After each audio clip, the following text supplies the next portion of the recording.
그 전체 주제 다 함께 읽도록 하겠습니다. 시작.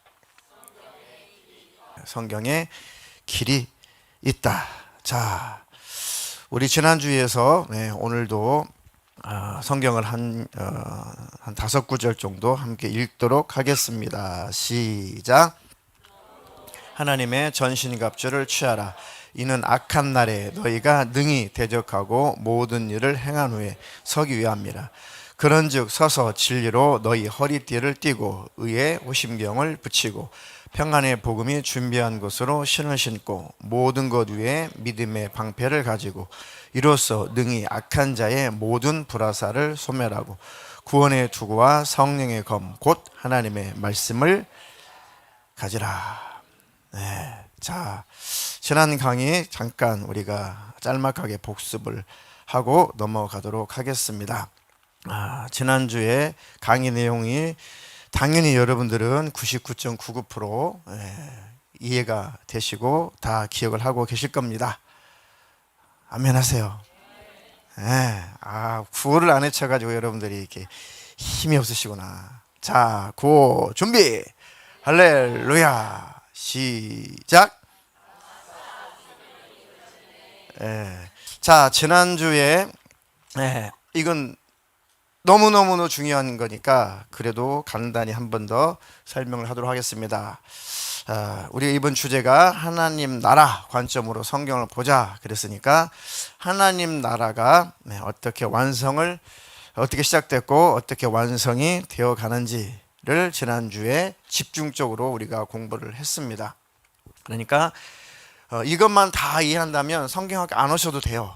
이거를 다 이해하신다면 자, 하나님은 하나님 나라에 하나님 만드신 최초의 영적인 존재 피조물인 천사들과 천사들의 숫자는 우리가 가히 헤아릴 수 없는 숫자입니다.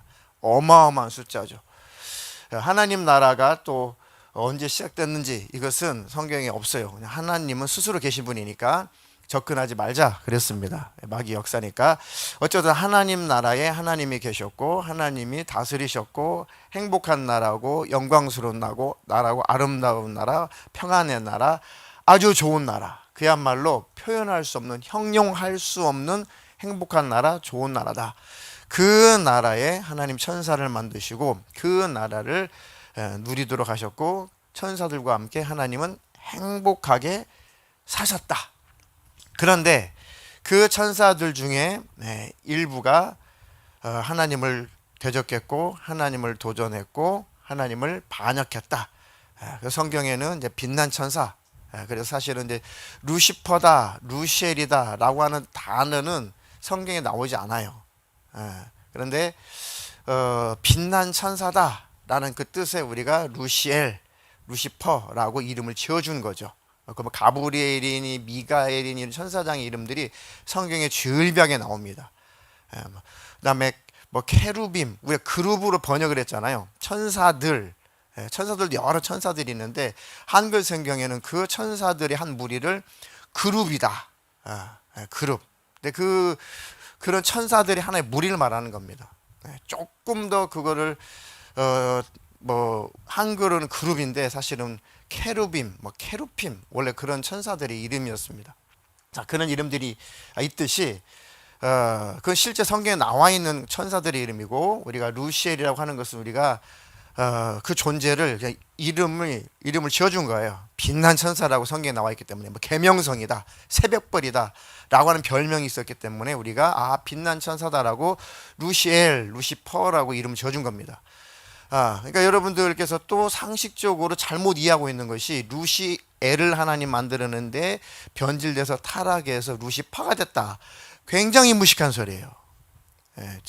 전혀 성경적이지 않고 그거는 그냥 과거에 이건 제가 폄하하는 것이 아니라 그전에는 사실은 우리 선배들 또 그 선배들은 사실 그런 교육을 많이 또 못 받으셨잖아요. 그런 환경이 안 돼서 잘 몰랐어요. 그러니까 그럴 것이다 라고 추측을 해가지고 부흥사 목사님들께서 막 루시엘로 창조하셨는데 타락해서 마왕이라는 루시퍼가 됐다. 그때는 이제 공부가 그렇게 많이 이렇게 신학적으로 성경적으로 많이 공부를 안 하셨을 때 하신 거예요. 그분들이 뭐 나쁘다는 것이 아니라. 그런데 사실은 루시엘, 루시퍼는 발음 차이지 똑같은 존재입니다. 루시퍼가 마왕이라는 뜻이 전혀 없어요. 그러니까 어느 나라 말로 번역했느냐에 따라서 루시엘이라고 할 수도 있고 루시퍼라고 할 수가 있어요. 그러니까 루치펠 이런 발음도 있습니다. 그런 언어도 있습니다. 자, 그런 건 상식적으로 성경학교 학생들이니까 어디 가서 루시엘이 루시퍼가 됐대. 굉장히 무식한 소리다. 나 조금 무식했었다. 저도 그랬으니까. 전혀 아니다. 제 말이 안 믿겨지는 부분들은 네이버 선생님한테 물어보세요. 잘 가르쳐 줍니다. 네이버 들어가서 루시엘, 루시퍼 치면은 쫙 나와요.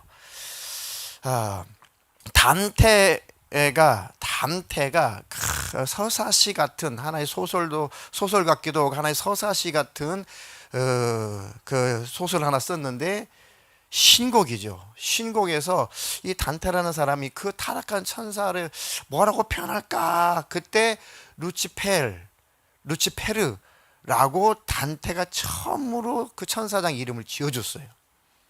오, 아셨어요? 그러니까 루시퍼라는 이름이 어디서 나왔을까? 단테가 지어준 거예요. 소설가. 넘어가겠습니다. 죄송합니다. 어쨌든 그 타락한 천사들이 있었고 천사들의 그 대장이 우리가 이해하기 쉽게 루시퍼다, 루시엘이다.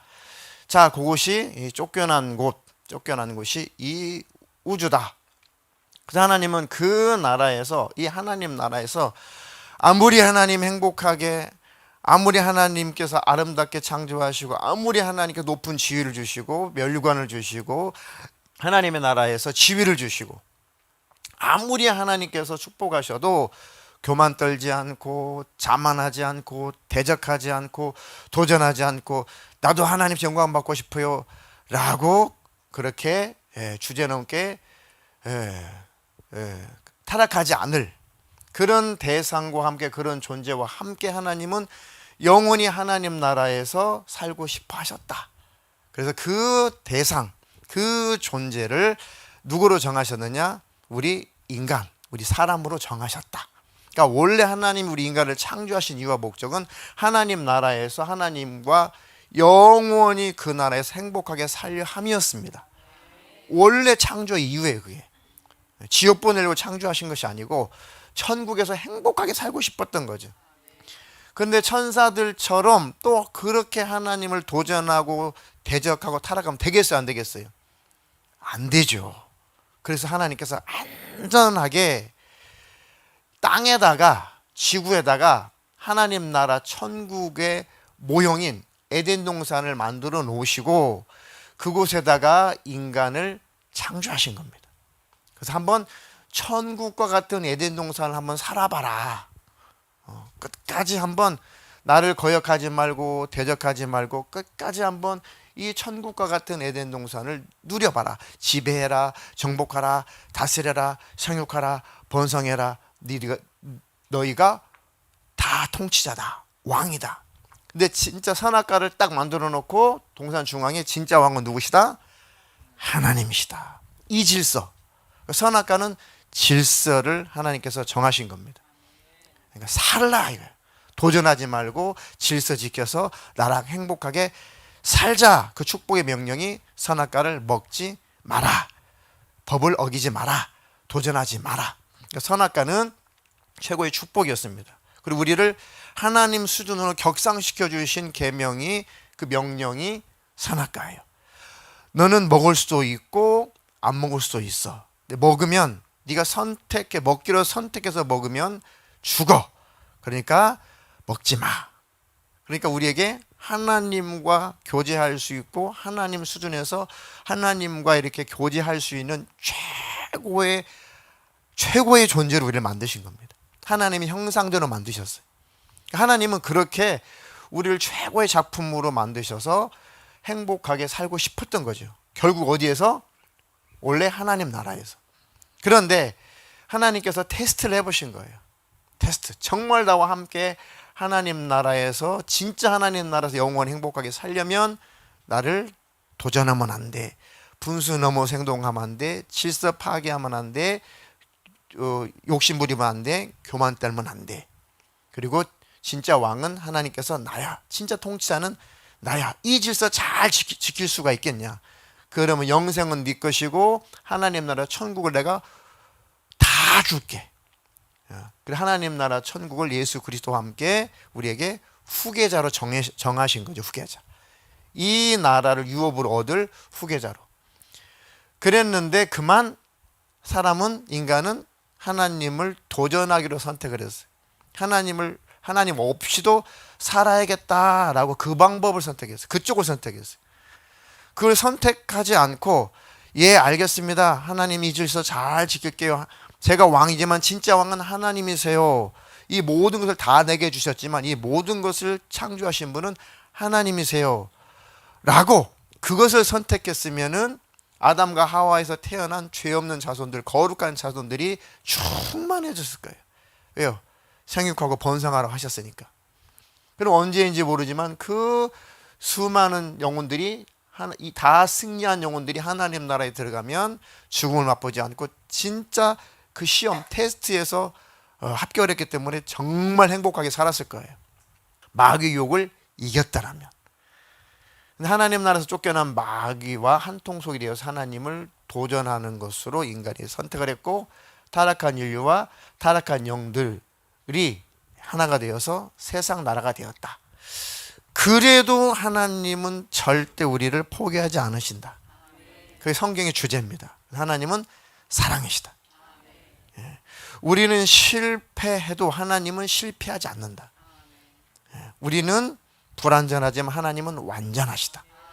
우리는 하나님을 떠나기도 하지만 하나님은 우리를 떠나지 않는다. 우리를 버리지 않는다가 계속 이어지는 하나님께서 우리에게 주시는 메시지. 떠났으면 돌아오기라도 해라. 돌아오기만 하면 나는 버리지 않는다. 돌아오기만 하면 무슨 짓을 했어도 회개하고 돌아오기만 하면 내가 다 받아줄게. 품어줄게. 죽기까지 목숨이 끊어질 때까지 기다려줄게. 그게 하나님께서 우리에게 주시는 메시지죠. 자, 그래 이제 하나님 나라를 상징했던 그 에덴 동산은 이제 다 사라지고 지구상에서 없어졌죠. 그렇지만 하나님은 이 세상 나라 안에서 여전히 하나님의 백성, 하나님의 나라를 하나님 통치하신 그 나라를 하나님께서 만드시고 그 하나님 나라의 통치를 받는 그들은 하나님 나라에 다 들어오도록 하나님께서 섭리하셨습니다. 그게 구약의 스토리죠. 그러니까 하나님께서 내가 타락한 너희들을 위해서 너희들의 죄악의 문제를 다 해결해 줄게. 내가 너희들의 모습으로 내려가서 너희들을 대신해서 죽어주고 너희들 대신해서 고난당하고 저주받고 능욕받고 너희들 위해서 다 대가를 지불해주고 너희들을 구원하러 내려갈게. 그 약속을 하셨죠. 약속. 그 약속이 구약입니다. 구약. 쭉 예수님이 하나님이신 예수님이 오시는 그 길이 이제 구약의 사건들이죠. 자, 그래서 하나님께서 비록 에덴은 없어졌지만 하나님의 통치를 받는 사람들, 하나님의 통치를 받는 사람들, 그 사람들을 통해서 하나님의 나라는 여전히 구약 속에서도 계속 그 나라는 이어오고 있었어요. 그들이 그러니까 구원을 받았겠죠. 자, 누구든지 하나님 나라 안에 들어오면은 다 구원이에요. 하나님 나라 안에 들어와서 하나님을 떠나지 않으면 구원입니다. 그러니까 하나님 나라를 상징했던 에덴 동산은 없어졌지만 여전히 하나님의 통치는 이루어지고 있다. 끝났다? 이루어지고 있다. 육신의 에덴, 육신이 행복하게 살만한 에덴은 없었지만 그래도 하나님은 개입하셨고 하나님은 여전히 인류를 통치하셨다. 다만 통치받기 원하는 자들을 통치하신 거예요. 그래서 하나님은 여전히 통치하셨고 하나님 나라는 유효하다. 그런데 문제는 세상 나라에서 악한 영들이 자꾸 도전하고 공격하고 타락시키고 죄짓게 하고 하나님을 떠나게 하는 이 전쟁, 이 영적인 전쟁을 우리는 치루어야 되는 불편함이 생긴 거죠. 자, 어쨌든 여차저차저차해서 하나님은 사람의 모습으로 오셨어요. 그분이 예수 그리스도시죠. 십자가의 사건을 통해서 하나님은 다 이루셨어요. 구약, 옛 약속을 다 성취하셨고 그 약속을 다 지키셨어요. 1.1획도 하나도 빠짐없이 예수님이 십자가에서 모든 약속 다 이루셨고 다 지켰어요. 그러니까 천지는 없어지겠으나 내 말은 내 언약은 내 법은 1.1획이라도 없어지지 않고 다 이루리라. 누가 이루신 거예요? 예수님이 이루신 겁니다. 천지간에 하나님의 말씀을 완벽하게 다 이룬 존재가 단 한 명이라도 과거나 지금이나 앞으로나 단 한 명이라도 있을까요? 없을까요? 의인은 없나니 하나도 없어요. 하나도 없습니다. 그러니까 모두가 다 죄인이라는 얘기죠. 근데 유일하게 모든 율법을 다 이루시고 모든 하나님의 언약을 다 이루시고 모든 것을 성취하신 분 유일하게 예수님 한 분밖에 없어요. 그래서 예수님만 의입니다. 의. 그리고 우리가 예수님의 의를 힘입어서 천국에 들어가는 거예요. 그것을 믿으면 천국, 못 믿겠는데요? 지옥인 거예요. 아셨어요? 예수님이 다 이루셨습니다. 내 죄악의 문제를 다 해결하셨습니다. 예수님만 완벽한 의인이십니다. 그 예수님 안에 있는 자는 그래서 구원을 받는 거예요. 예수님 때문에. 자, 그 예수님이 다 이루셨으니까 다 이 우주를 다 불태워버리고 이 우주를 쓸어버리고 모든 인류를 없애도 되시는데 예수님께서 부활 승천하시고 올라가시면서 하시는 말씀이 내가 다시 올 텐데 다시 올 때까지 너희에게 기회를 주겠다. 이때가 은혜의 때라고 하죠. 은혜의 때. 보라 지금은 은혜 받을 만한 때고 지금이 바로 구원의 날이다. 그때가 언제까지예요? 예수님이 다시 오실 때까지, 예수님이 재림하실 때까지가 은혜의 때예요. 근데 그 은혜의 때도 마지막 종결될 날이 있다. 끝이다. 내가 다시 올게. 신약, 새로운 약속입니다. 그래서 예수님은 다시 오시마 약속하셨고 그 날 동안 우리가 살고 있는 거죠. 인류는. 그 날 때까지만 이 우주는 필요한 거고. 예수님이 다시 재림하시면은 예수 안에 있는 자는 구원의 날이고 예수 밖에 있는 자나 예수 안에 들어왔다가 나가버린 자, 돌아오지 않는 자는 심판의 날이죠. 사단이 형벌받을 때 영원한 지옥에서 영원히 멸망당하는 것이고 주님 안에 있는 자, 주님과 함께 있는 자는 구원의 날이고 올라가서 예수님 공중에서 만나고 그때 완성된 하나님 나라에서 영원히 행복하게 산다. 그러니까 근신하여 깨어 있어야 된다. 그 말씀인 거죠. 자, 전체 성경 스토리가 전체 이렇습니다. 자, 그래서 우리가 이제 조금씩 오늘부터 구체적으로 나가보자는 거예요. 그렇죠. 오늘 네 번째 4강은 자, 그러면 구약 성경 목록을 시간 순으로 한번 배열해보자라고 누차 말씀을 드렸는데 지난 시간에 보셨듯이 일단 넘어가고 자, 이렇게 된 지금 우리가 성경을 지금 보고 있습니다. 창세기부터 구약, 말라기까지 쭉 이런 순서로 이렇게 쭉 되어 있어요. 자, 지금 우리가 가지고 있는 성경책의 배열은 이렇게 장르별로 되어 있어요. 장르별로 이렇게. 이 초록색은 무슨 서? 역사서. 이 노란색은 무슨 서? 시가서. 이 빨강색은 무슨 서? 예언서. 이렇게 모아놨어요. 그냥 시대와 상관없이. 그래도 창세기 읽혀지고 출애굽기 읽혀지고 어렵지만 그냥 레위기 그냥 뭐 읽혀지고 민수기 잘 읽혀지고 신명기 그냥 힘들지만 그래도 읽혀지고 여호수아 재밌고 사사기 재밌고 룻기도 재밌고 사무엘 상하도 재밌고 열왕기 상하는 힘들긴 하지만 그래도 읽을만하고 역대상하는 똑같은 얘기 또 하지? 이미 11개 상하에서 다 한 얘기인데 역대상하 그 엄청난 장수를 할애가지고 왜 또 썼지? 그래도 그냥 읽어지고 에스라, 느헤미야, 에스더. 자, 그런데 이제 욥기, 욥기는 어느 시대 사람이야? 욥기는 원래 어느 시대의 사람이에요? 그러니까 아브라함이 살았던 그 시대 사람이란 말이죠. 그러니까 시대적으로는 사실은 어디에 배치가 되어 있어야 되냐면 창세기에 배치가 되어 있어야 돼요. 그죠? 시간상으로는. 자, 시편이 덩그러니 여기에 와 있는데, 성경 중앙에 와 있는데, 자, 시편 하면 대부분 어느 시대로 가야 돼요? 시를 많이 지었던 왕, 뭐 여러 시편 기자가 뭐 시편을 쓴 사람이 여러 명 있지만 대표적으로 대부분 다윗이 썼죠. 그러니까 다윗은 어느 성경책에 주로 등장해요? 사무엘상하에 등장하죠. 사무엘상은 주로 이제 사울이 이제 왕 노릇하는 거고, 사무엘하 되면은 다윗이 통치를 하죠. 그러니까 사무엘상하쯤에 이제 시편이, 그 배경은 시편이죠. 그때가 시편의 배경은 사무엘상하예요. 다윗 시대. 그것을 성경학교 때 그것을 알고 읽어도 제대로 읽어보자는 거죠.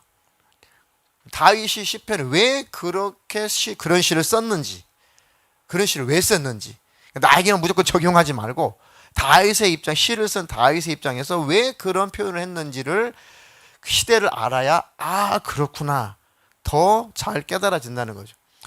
자, 잠언은요. 잠언은 어디에 들어가야지 적합할까요? 잠언 전도서 아가, 잠언 전도서 아가는 어느 쯤 주로 누가 썼죠? 솔로몬이 썼죠. 자, 솔로몬의 이 사적, 솔로몬의 사건에 대한 기록은 주로 어디에 기록되어 있죠? 열왕기 하다상이다. 열왕기 상이죠, 상. 열왕기 상은 이미 다윗이 죽고 솔로몬이 통치할 때니까요. 그렇죠? 자, 열왕기 상에 시대적으로 잠언, 전도서, 아가가 들어가야 맞다. 자, 이렇게 동그라미 해놓은 것들은 다 포로 시대 때 쓰여졌던, 활동했던 선지자나 책들이에요. 그러니까 중간중간에 막 들어가 있으니까 이쯤 가면은, 이제 예언서쯤 가면은 단어도 어려워, 또 상징이야, 뭐 또 뭐 한상을 봤대, 그래가지고 굉장히 읽혀지기가 제일 힘든 것이 이쪽입니다. 아가서도 읽을만한 것 같은데 도대체 무엇을 말씀하시려는지 모르겠다. 아가서도 그나마 시편, 그다음에 뭐 욥기, 뭐 잠언, 전도서는 뭐 조각조각만 읽어도 참 은혜가 되는데, 자, 예언서쯤 가면은 이제는 막 정말 힘들죠. 그런데 이게 굉장히 17권이나 차지하다 보니 쉽지 않죠. 구약의 39권 중에 17권이 예언서가 차지를 한단 말이죠. 자, 역사서 몇 권이요? 역사서 몇 권? 역사서 17권. 예언서 몇 권? 17권. 시가서 몇 권? 5권. 이렇게 되어 있어요. 그러니까 39권이 되는 겁니다. 자, 넘어가고요. 자, 17, 5, 17 시작. 17, 5, 17 역사서 17권, 예언서 17권, 중앙에 시가서 5권. 17, 5, 17 이렇게 되어 있어요. 자, 그래서 읽혀지다가도 이게 이제 예언서쯤 오면은 도무지 무슨 뜻인지 이해를 못한다. 그래서 요것들을 성경학교 때 그래서 쓰여졌구나, 그런 뜻이구나, 그 주제가 그거구나. 요엘서의 요나서는 좀 쉽죠. 아모스, 호세아, 주제가 그거구나, 이 호세아서의 배경이 그거구나. 북쪽 이스라엘이 완전히 타락한 상태에서 하나님이 가슴을 치고 호세아를 통해 가지고 말씀하신 거구나. 뭐 이런 식으로 읽혀져야 된다는 거죠. 조각조각만 읽지 말고. 자, 이렇게 복잡한 것을 일단 쭉 한번 일목요연하게 한번 순서를 먹여보자. 그런 거죠. 그래서 제가 계속 이 그림을 계속 보여드리는 겁니다. 자, 다 외워오셨죠? 숙제니까. 자, 눈 감으시고 창출민서 시작.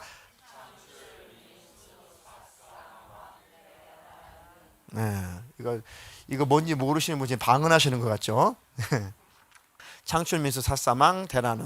자, 요게 구약 전체를 시간 순서대로 쭉 배열해 놓은 겁니다.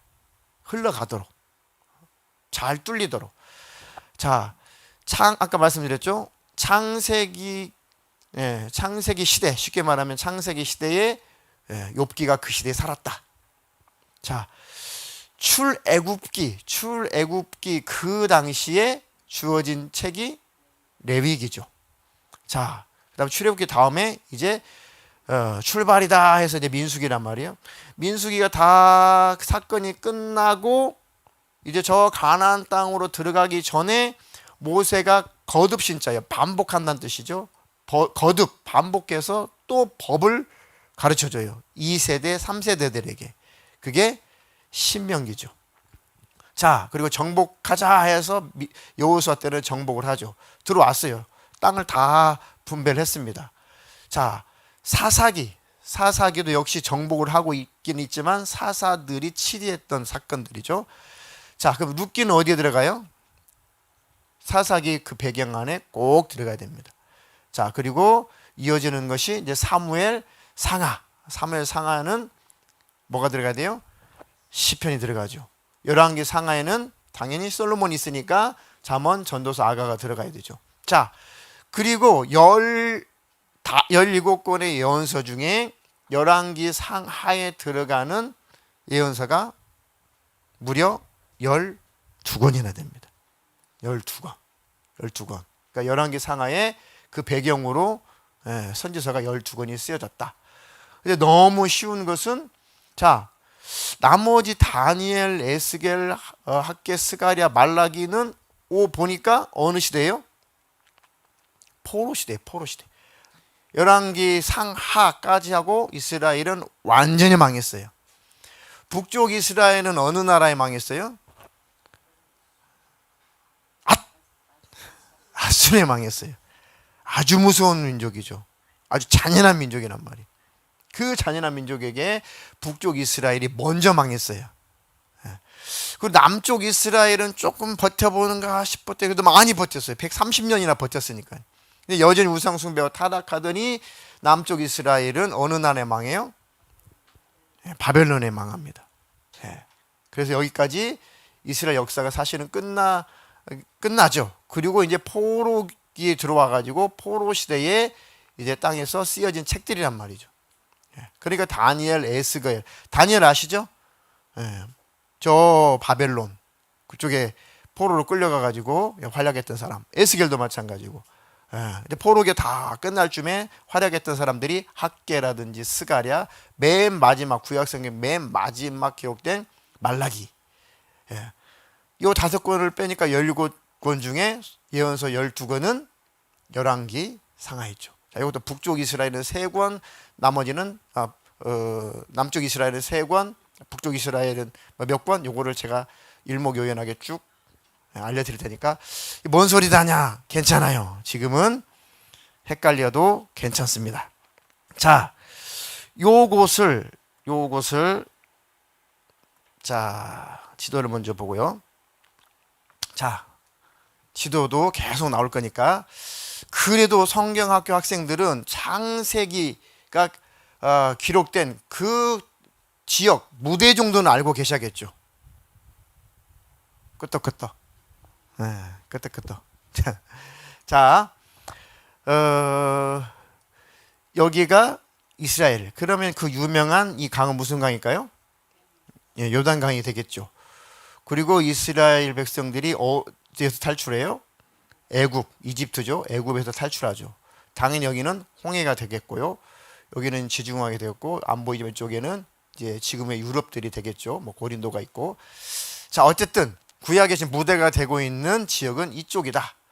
그 우리가 지난번에 우리가 에덴 동산이 이쪽에 있냐, 뭐 이쪽에 있냐, 뭐 이 학자는 뭐 이쪽에다 기록을 했네요. 이쪽이었지 않았을까, 뭐 이쪽이지 않았을까, 뭐 그 아무 의미 없어요. 그냥 어쨌든 에덴 동산은 실제했고 지금도 이렇게 유프라테스 강이 흐르고 있고 티그리스 강, 창세기는 히데겔 강이라고 했죠. 그 강이 여전히 유유히 흐르고 있고 비손강이라든지 기온강이라든지 이 강이 이쪽일 거다 뭐 이쪽일 거다 뭐 학자마다 달라요. 그래서 이 유프라테스 강 뭐 상류였을 거다 뭐 하류였을 거다 에덴 동산이 있던 곳이 그거는 이제 학자들에게 맡겨두고 우리는 그게 중요한 게 아니까 어쨌든 지금도 유프라테스 강은 흐르고 있고 티그리스 강도 흐르고 있고 여기가 바로 그 유명한 메소포타미아 지역이고 지금도 있다. 지금은 이제 뭐 이라크, 이란 이런 나라들이 주로 자리를 하고 있고 요 밑에는 이제 시나이 반도, 사우디아라비아가 자리를 잡고 있단 말이죠. 어쨌든 대충 이렇게만 이해를 해주세요. 구약은 이쪽 지역이구나, 이 배경이구나. 그 정도 이해를 하시고, 자, 이 메소포타미아 그 한글 성경의 개혁 한글에는 메소포다미아 이렇게 번역을 했어요. 메소포타미아를. 이 메소포타미아에서 이 지역에 우르라고 하는 지역, 우루, 갈대아 우루 하면 누가 생각나요? 아브라함이 살았던 동네죠. 아브라함의 아버지 이름은 데라. 데라. 자, 이 문명의 발생지, 그 당시 최고의 문명이 발달했던 곳, 메소포타미아 문명이 발생했던 곳, 바로 갈대아 우르 지역에서 하나님께서 네 본토 친척 아버지 집을 떠나 내가 지시할 땅으로 가라. 그게 이제 창세기 12장부터 시작되는 거죠. 아브라함이 이렇게 말씀을 따라 하란에서 아버지 돌아가시고 쭉 가서 가나안 땅으로 갔다가 흉년 들어가지고 애굽 땅에 가가지고 사라 팔아먹고 그런 사건들이란 말이에요. 여기에는 뭐 아브라함처럼 인격이 안 좋은 남편들은 엄집사님 없어요. 그렇죠? 아브라함도 세상에 마누라를 2번 팔아먹죠. 지 살겠다고. 부전자전이라고. 아브라함의 100세에 낳았던 자식 이름이 이삭. 이삭도 부전자전이라고 지 살겠다고 자기 마누라 팔아먹고. 그러니까 여기 앉아 계신 우리 남편분들은 다 아브라함보다도 훌륭하신 분들. 그렇죠? 네, 아멘이었습니다. 자, 뭐 이게 창세기. 그래서 지금 아브라함 자손, 그 이삭의 후손 12지파가 되는 야곱의 12아들, 그들이 70명이 애굽 땅으로 들어왔다. 창세기가 딱 끝나는 거죠. 자, 이제는 이 70명의 야곱의 식솔들이 70명의 애굽 땅에 들어갔다가 이제 400년 정도 있다가 이제 탈출하죠. 출애굽. 출애굽기 시작하는 거죠. 쭉 이렇게 출애굽기. 쉬워요. 그죠? 그래가지고 호렙산, 시내산, 하나님의 산으로 가서 거기서 이제 있다가 율법도 받고 십계명도 받고 하다가 자, 이제 출발해라. 백성이야. 전쟁에서 이길 만한 사람 몇 명이 가면 수를 한번 세봐. 수를 센다 해서 민수기죠.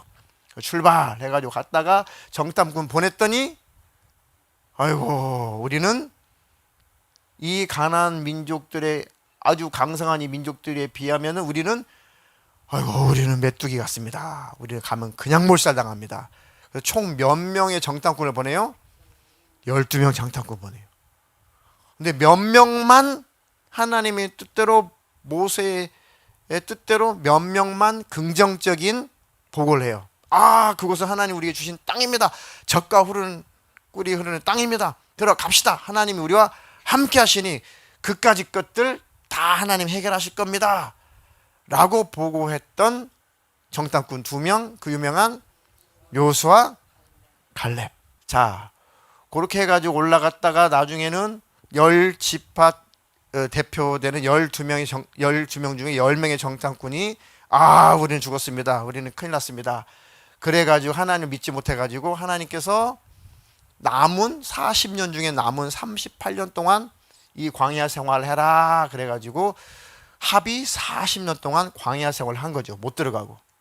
그러다가 이 요단 동편까지 여차저차해서 와가지고 여기서 모세가 저 멀리 가나안 땅 내다보고 느보산에서 죽죠. 죽기 전에 너네들 절대 못 믿어. 너네들 정말 40년 동안 광야에서 내가 같이 해봤는데 그렇게 목이 곱고 하나님을 그렇게 배신하고 그러니까 광야에서 그렇게 많이 엎드려져 죽지 않냐. 그러니까 가나안 땅에 들어가거든 절대 하나님 법대로 말씀대로 살아야 된다. 너희들이 들어갈 그 나라에는 수많은 사람들이 우상 숭배하고 수많은 사람들이 아주 타락한 족속들이니까 거기에 들어갔다가는 너희들이 법을 기억하지 않으면 그냥 흡수된다.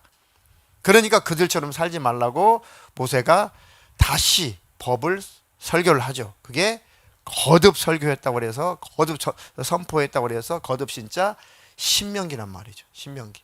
그래가지고 이제 에덴 동편에서 에덴 저기 무슨 강? 요단강 건너 가가지고 거기서 다 정복하고 거기서 나라가 만들어지고 거기서 왕도 세워지고 거기서 타락해가지고 나중에 북쪽은 이쪽 아수르에게 망해버리고 그다음에 130년 후에 이쪽에 바벨론에게 지금 없지만 바벨론에게 망해버리고 나라가 완전히 없어졌다. 그래서 포로로 끌려갔다가 1차, 2차, 3차 포로로 끌려갔다가 나중에 고레스 칙령에서 1차, 2차, 3차 다시 돌아왔다. 그래가지고 거기서 잘 좀 살아봐라. 70년 만에 돌아왔으니까 했더니 또 타락하더라. 그러니까 인간은 거듭 안 되는구나. 인간은 거듭 실패하는구나. 도대체 그러면 어떻게 하실 거냐? 하나님은 어떻게 하실 거냐? 어떻게 하실 거냐? 그러니까 엘리야, 그 엘리야 선지자가 나타날 것인데 그 엘리야 선지자가 나타나서 그 오실 분의 첩경을 예비할 거다. 그러면서 이제 구약이 다 이제 끝나죠. 자, 요거를 동영상을 한번 쭉 요약해서 보실 테니까 잘 한번 보세요. 무엇에 관한 것인지 개관하는 것은 도움이 될 것입니다. 토라는 하나님께서 멋진 동산을 창조하시고 복을 베푸시는 장면으로 시작합니다. 매우 선한 세상을요. 하나님은 이 세상을 그분의 형상을 닮은 피조물인 인간, 히브리어로 아담에게 맡기십니다. 하나님은 인간을 창조세계의 왕과 여왕으로 임명해 세상을 다스리게 하시지만 질문은 과연 그들이 하나님의 지혜를 신뢰해 선악을 분별할 것인가 아니면 자신들의 마음대로 선악을 정의할 것인가이죠. 그런데 여기 인간 외에 뱀이라는 불가사의한 피조물이 등장합니다. 창조주에게 반역한 뱀은 인간을 꾀어 어리석게도 관대하신 하나님께 대항하게 합니다. 그 결과 인류는 하나님이 주신 생명의 원천에서 분리되고 복된 동산에서 쫓겨나 위험한 광야에서 죽을 처지가 되고 말죠. 거기서부터 인류는 계속 퍼져나가면서 선악을 재정의하고 이야기는 급격히 추락합니다.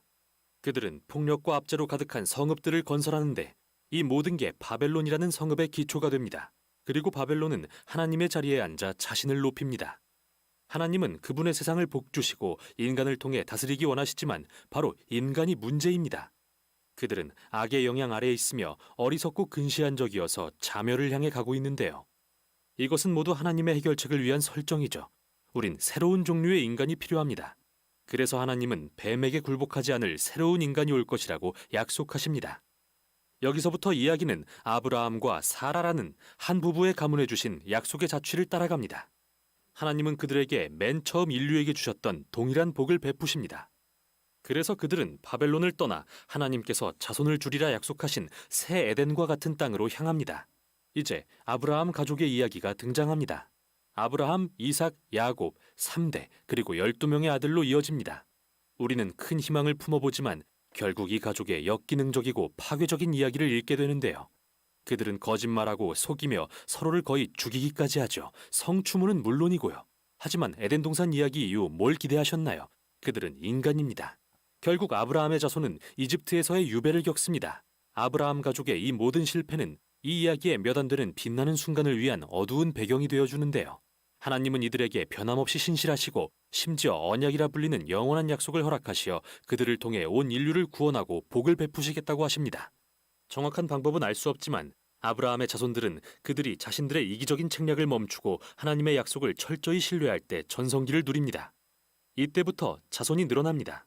그들은 결국 이집트의 노예가 되는데 여기서 토라의 또 다른 주요 인물인 모세가 소개됩니다.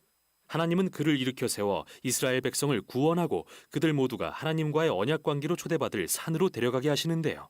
그들은 여기서 613개의 율법 조항, 즉 하나님을 세상에 충실히 대변할 새로운 종류의 인간이 되게 하는 지침을 받게 됩니다. 모세는 이 모든 과정을 중개할 만한 훌륭한 자였는데요. 그는 이스라엘에 하나님의 말씀을 전한 최고의 선지자이자 하나님 앞에서 그들을 대변한 제사장이며 심지어 이스라엘을 이끌어 어려움에서 구원한 왕이라고도 불리죠.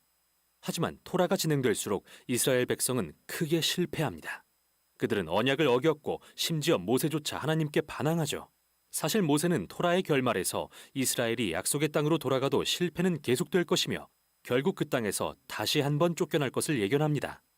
그러나 그는 하나님이 이스라엘 구원에 대한 약속을 이루실 것을 소망합니다. 언젠가 그들의 실패를 감싸고 이기적인 마음을 고쳐 진심으로 하나님을 사랑하고 생명에 이르게 하실 것을 말이죠. 그 후 모세는 죽습니다. 이제 토라의 마지막 부분인데요. 이 부분은 놀랍게도 시간을 앞당겨 우리에게 타나크를 만든 선지자, 서기관들의 말을 들려줍니다.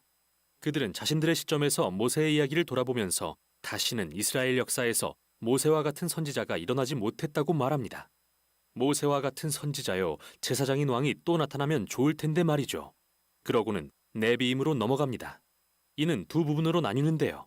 첫 번째는 전기 예언서라 불리는 4개의 책으로서 약속의 땅에서의 이스라엘의 이야기를 선지자들이 후일의 관점에서 기술한 것이죠. 먼저 여호수아의 뛰어난 지도력으로 시작합니다. 성경은 그가 성공한 원인은 마치 모세와 같았고 밤낮으로 율법을 묵상했기 때문이라고 말합니다. 하지만 결국 여호수아도 실패하면서 이스라엘은 길고도 끔찍한 자멸의 길로 추락하기 시작합니다. 마치 모세 그리고 에덴 동산 이야기가 예견한 것처럼 말이죠. 이 이야기들은 주로 이스라엘의 왕과 선지자들 그리고 제사장들의 실패, 즉 그들이 어떻게 거짓과 속임, 살인과 우상 숭배를 일삼았는지에 초점을 맞추는데요. 기본적으로 조상들의 실패를 더 길고 피비린내나게 재현한 것이죠.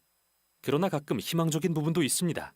하나님은 새로운 인간을 통해 인류의 복을 베푸시겠다는 그분의 언약의 약속을 재확인하십니다. 다윗의 가문에서 한 왕이 나실 것을 말이죠. 또 다윗이나 솔로몬처럼 하나님을 신뢰할 때 아브라함과 같은 전성기를 누린 몇 지도자들의 이야기가 있지만 결코 지속되지는 않습니다. 아니나 다를까 아브라함의 자손은 결국 그들이 시작한 그곳으로 돌아오고 맙니다. 정복당한 바벨론 포로로서 말이죠. 하지만 기억할 점은 이 모든 이야기는 선지자들이 후일의 관점에서 기술하고 있다는 건데요. 그들은 포로 생활이 끝이 아님을 알고 이러한 이스라엘의 과거 이야기를 미래의 소망에 대한 지표로서 설계한 것입니다. 하나님은 그분의 백성을 바벨론에서 구원하실 때 마치 전성기의 모세와 다윗과 솔로몬과 같은 새로운 왕을 보내실 것입니다. 실은 이게 바로 네비임의 두 번째 부분인 후기 예언서가 전하는 내용입니다. 여기엔 특정 선지자들과 관련된 3개의 대선지서와 12개의 소선지서가 있는데 이러한 의도적 구성은 창세기에 나오는 3명 그리고 12명의 조상의 실패담 속에 미래의 소망이 담겨 있다는 것을 상기시키죠.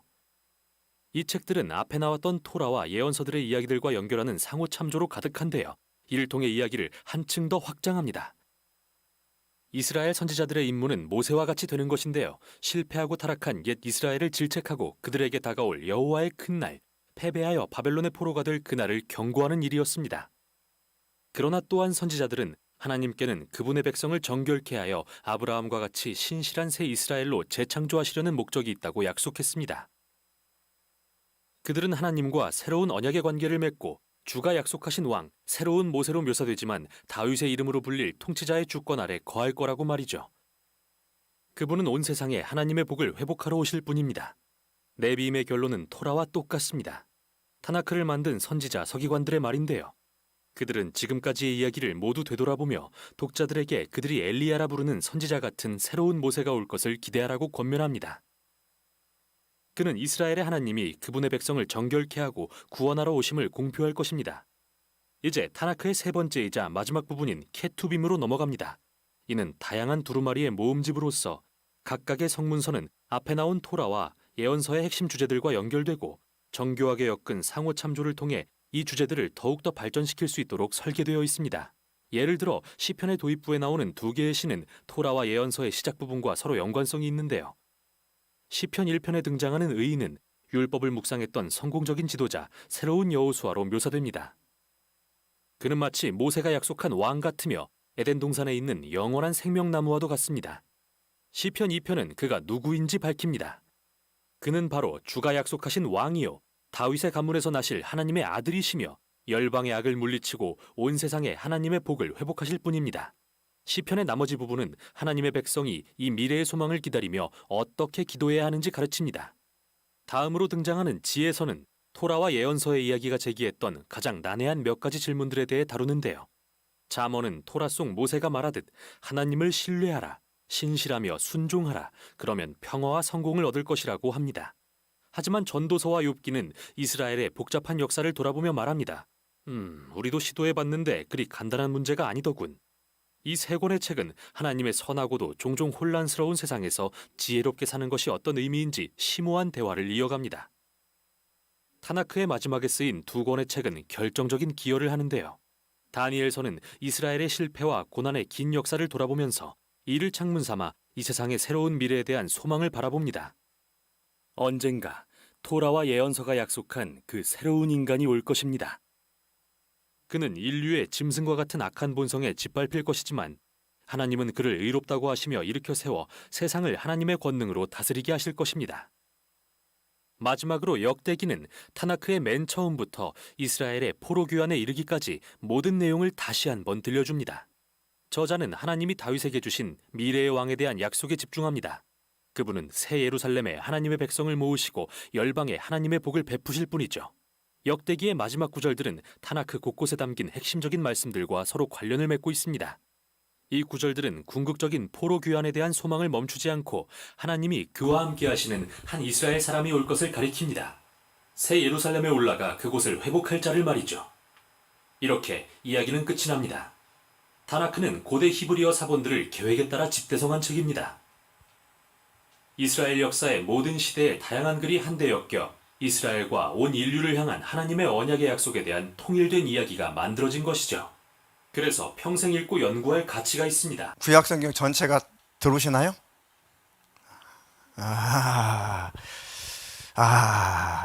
표정들을 보니까 뭔가 알 것 같은데 가물가물 하신다는 표정이신데, 그래서 성경 읽어오시라고 숙제를 내준 이유가 성경을 읽지 않으면 아무 소용이 없어요. 성경을 계속 읽으셔야 성경 공부할 때 깨달아지고 이해가 되고 그 뜻이구나, 그런 의미구나. 성경 전체를 읽고 나면은 저 짤막한 동영상이 스쳐 지나가면서 성경 구약 성경 전체 스토리가 머릿속에 다 흘러갑니다. 최소한 자세히는 아니래도 최소한 저 정도 스토리는 머릿속에 있어야 된다. 이해되셨죠? 이번 성경학교에 끝나고 나면, 구약이 끝나고 나면 구약의 전체적인 스토리가 저기 머릿속에서 쭉 돌아가야 된다. 하나님께 창조하셨고 이렇게 하셨고 이렇게 하셨고 어떻게 망했고 이렇게 해가지고 모세 같은 엘리야 같은 모세가 나타나고 말라기 끝나고 그러니까 예수님 오셔야 되는구나. 이렇게 구약 전체가 쭉 흘러가야 돼요. 그것을 목표로 이번 성경학교는 구약은 그렇게 다루겠다 이겁니다. 그러니까 성경을 꼭 읽으셔야 돼요. 그러니까 목표는 성경을 읽으실 때 잘 읽혀지도록 성경학교를 하는 거예요. 아셨죠? 그러니까 성경 전혀 읽지 않으시고 성경 공부 아무리 해도 전혀 의미가 없습니다. 별로 의미가 없어요. 그러니까 숙제는 꼭 해오시라, 그 얘기입니다. 자, 지금 이 표를 아까 동영상으로 쭉 우리가 한번 살펴본 거예요. 계속 거듭해서 볼 거니까 너무 걱정은 하지 마세요. 표정이 좀 심상치 않습니다. 걱정은 하지 마시라. 안 되면 또 하고, 또 해서 안 되면 또 하고, 그래도 안 되면 끝까지 한다. 그러니까 결석만 하지 마라. 아셨죠? 자, 이런 관점에서 이제 하나님께서 그 나라, 하나님 나라를 하나님께서 이제 완성해 가시는 과정이란 말이에요. 그러니까 이렇게만 기억. 하나님 나라가 있었다. 하나님 나라에서 타락한 존재가 있었다. 그 하나님 나라에 하나님은 새 피조물, 새로운 존재가 들어와서 함께 살기를 원하셨다. 그 존재는 누구이기를 원하신다? 바로 우리기를 원하신다. 근데 우리 인류도 천사처럼 하나님을 도전했다. 하나님을 배신했다. 떠났다. 그런데 천사처럼 음부에다 가두지 않고 우리는 살 길을 열어주셨다. 이게 달라진 거죠. 그래서 하나님께서 하나님의 나라를 기어이 완성을 하실 거란 말이에요. 누굴 통해서? 우리를 통해서. 우리를 통해서 하나님 나라는 완성이 된다. 그게 우리가 하나님 나라의 대상이란 말이죠. 이렇게만 생각하시면 돼요. 그래서 이제 하나님 나라가 이제 완성이 될 수 있도록 하나님께서 그 나라에 살 인류를 하나님께서 창조하신다. 비록 타락할지라도 하나님은 반드시 구원하시고 그 죄를 다 해결하시고 그 하나님 나라에 들어오게 하신다. 이게 전체 주제란 말이죠. 성경 전체 주제. 하나님 나라. 자, 그런 배경책 지금까지 총 3차례 반에 3강 반, 지금 4강이니까요. 3차례 하고도 그 4강이 끝나갈 즈음까지 우리가 배경 설명을 충분히 들었어요. 이제 하나님 나라가 드디어 우리를 통해서 이 땅에서 시작이 된다. 우리 인류의 조상 아담과 하와는 타락했지만 쫓겨났지만 그래도 하나님은 우리를 구원하신다. 그 스토리인 거죠. 자, 그래서 성경책 맨 첫 번째 책이 뭐예요? 창세기죠. 창세기 1장 1절에 뭐라고 되어 있어요? 태초에 하나님이 천지를 창조하시니라. 땅은 공허하고 혼돈하고 공허하고 흑암은 깊음이 있고. 자, 시작. 태초에 하나님이 천지를 창조하시니라. 땅이 혼돈하고 공허하며 흑암이 깊음이 있고 하나님의 영은 수면에 하시니라. 이렇게 시작이 된단 말이에요. 이제 하나님께서 천지 만물을 창조하신 궁극적인 이유는 결국 누구 창조하시려고? 우리를 창조하시려고. 그래서 첫째 날 하나님께서 나누시죠. 뭘까 무엇을 나눠요? 첫째 날 뭘 나누세요? 빛과 어둠을 나누시죠. 자, 둘째 날은 뭘 나누세요? 궁창 위의 물과 아래 물로 딱 나누시죠. 세 번째는요? 셋째 날은 뭘 하세요? 세 번째 날. 그러니까 땅하고 물하고 쭉 나누시고 그 다음에 하시는 일이 채우셔야지. 첫째 날은 빛과 어둠 딱 나누시고 둘째 날은 궁창 위의 물과 궁창 아래 물로 쭉 나누시고 묻히 드러나라 하시면서 셋째 날부터는 계속 거기에다가 채우시죠. 자, 저 궁창에 해, 달, 별이 있어라 쭉 채우시고 땅에는요. 자, 여기에서 신학교 가면은 성경 공부, 성경 그 고사를 볼 때 여기에서 다 틀려요. 자, 식물은 몇째 날 만드셨을까요? 셋째 날, 넷째 날 이렇게 돼요. 식물이 몇째 날이에요? 예? 식물이 다섯째 날? 자, 이렇게 그럼 쉽게 해, 달, 별을 다 만드시고 그 다음에 식물을 쫙 만드셨다. 2번 식물을 만들어 놓으시고 그 다음에 해, 달, 별을 만드셨다. 1번, 2번. 1번? 진짜요? 성경 모르면 당연히 하나님께서 해, 달, 별을 다 만들어 놓으시고 그 해, 달, 별의 빛을 보라고 하나님이 식물을 만드셨겠지. 이게 순서 같잖아요.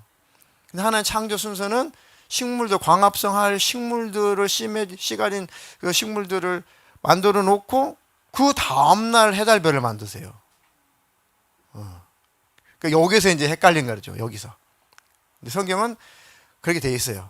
근데 영적인 의미도 있지만 또 아주 쉽게 생각할 것은 식물이 하루 광합성 안 해도 아무 문제 없어요. 그러니까 걱정하지 마세요. 하나님이 다 뜻이 있어서 순서를 바꿔서 만드셨으니까. 그리고 다 나누시고 채우시고 최종 힘이 좋았더라. 누구 만드시고? 인간 만드시고 힘이 좋았다.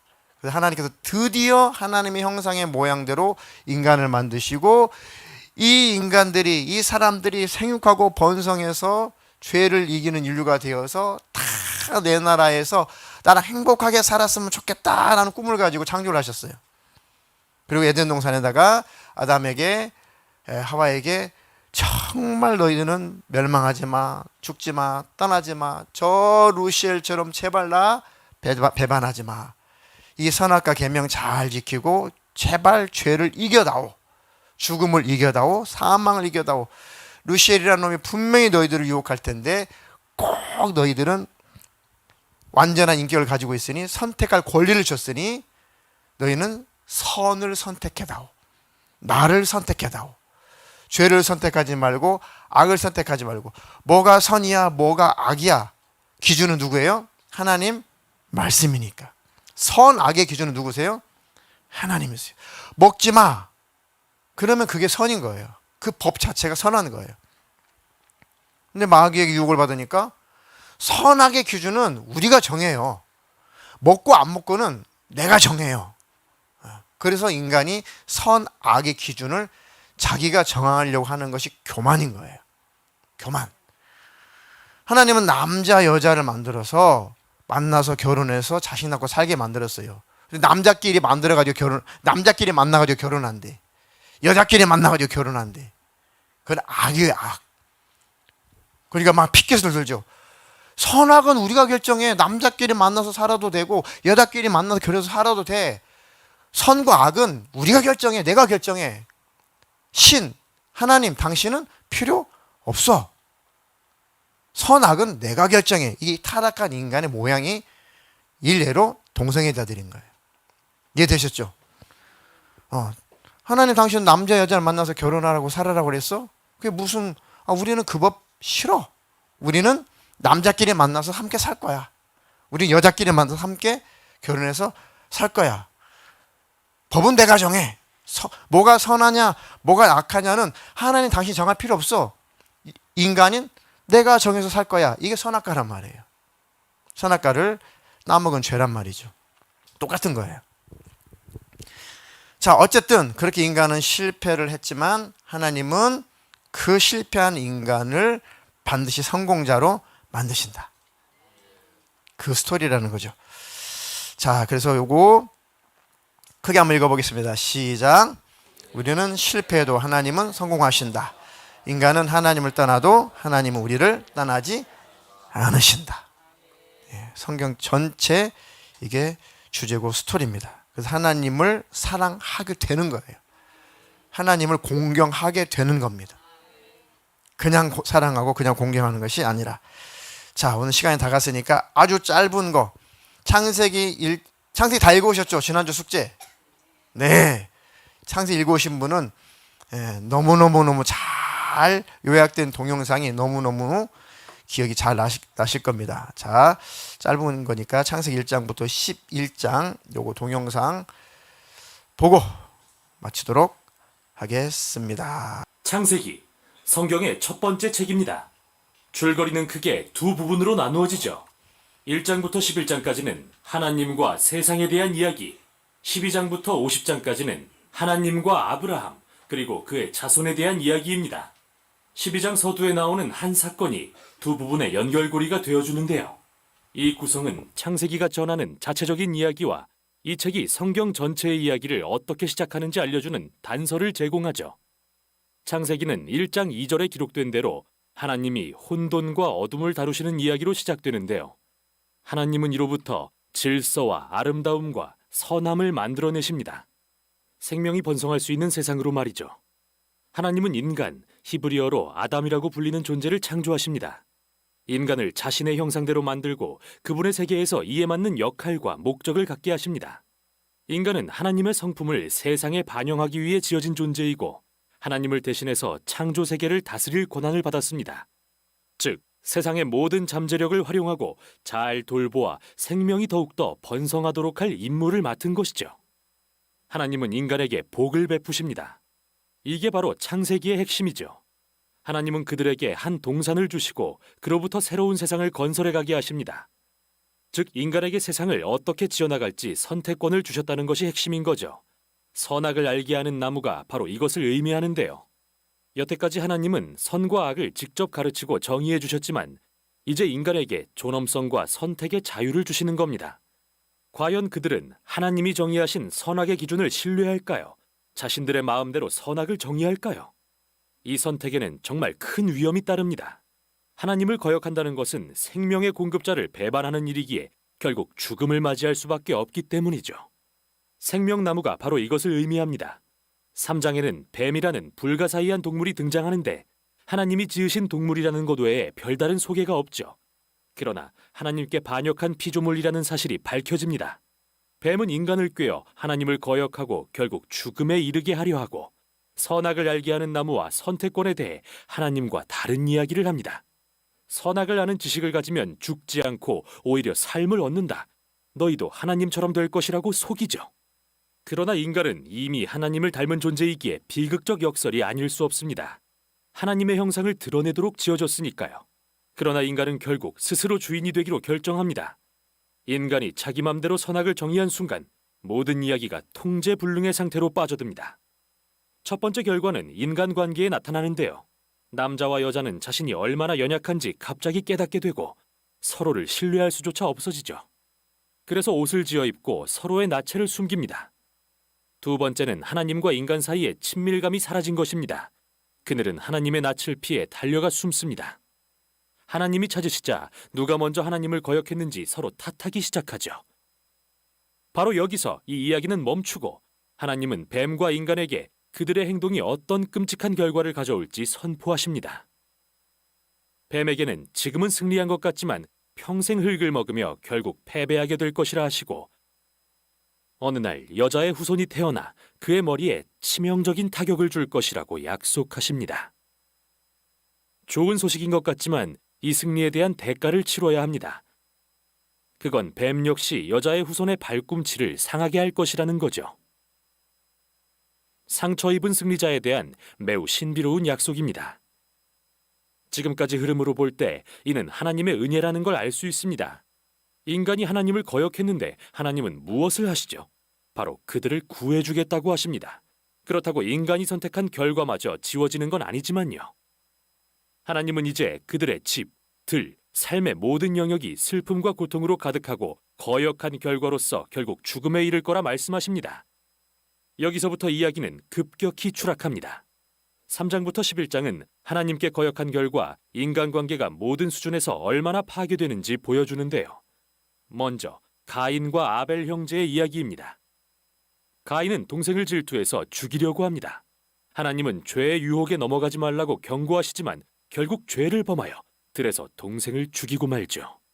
그 후 가인은 폭력과 압제가 다스리는 성읍을 건설하고 이게 라멕의 이야기에 적나라하게 드러납니다.